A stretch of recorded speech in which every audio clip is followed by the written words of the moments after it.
Today we're going to talk a little bit about good carbs and bad carbs with examples of each.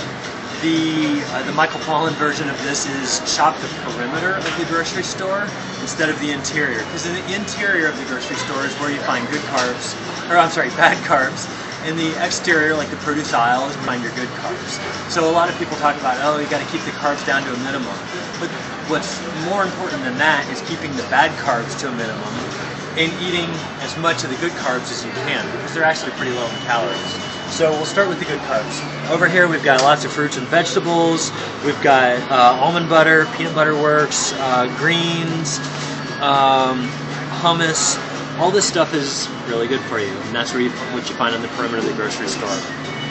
Over here, you have bad carbs, and pretty much anything that comes in a bag, a box, makes a health claim, has nutrition labels that you need to read, even if it's quote-unquote healthy, doesn't mean you really need to be eating it. I mean, if you have a little bit every once in a while, not a big deal, but a lot of people make this kind of stuff the bulk of their diet, and that's why people gain weight, because it's not actually good for you.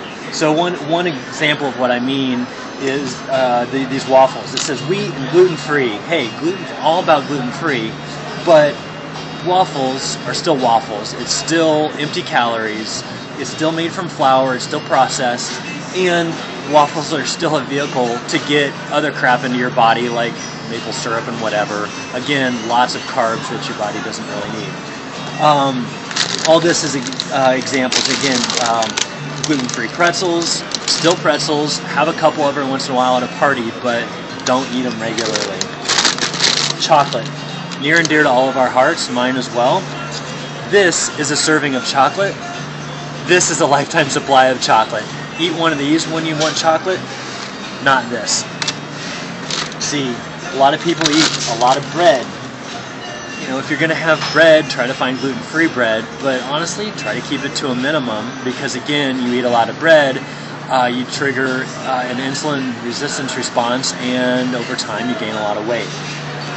Crackers, popcorn, ravioli, pasta, even gluten-free pasta, potato chips, even stuff that says, again, that it's gluten-free or are all natural and healthy, doesn't mean that you should be eating a lot of it. Ice cream, what else we got in here? Cereal. Just try to keep this stuff to a minimum. Try not to eat it every day, or if you do, in small quantities, and try to eat more like this card over here. If you do that, then you're going to be pretty healthy.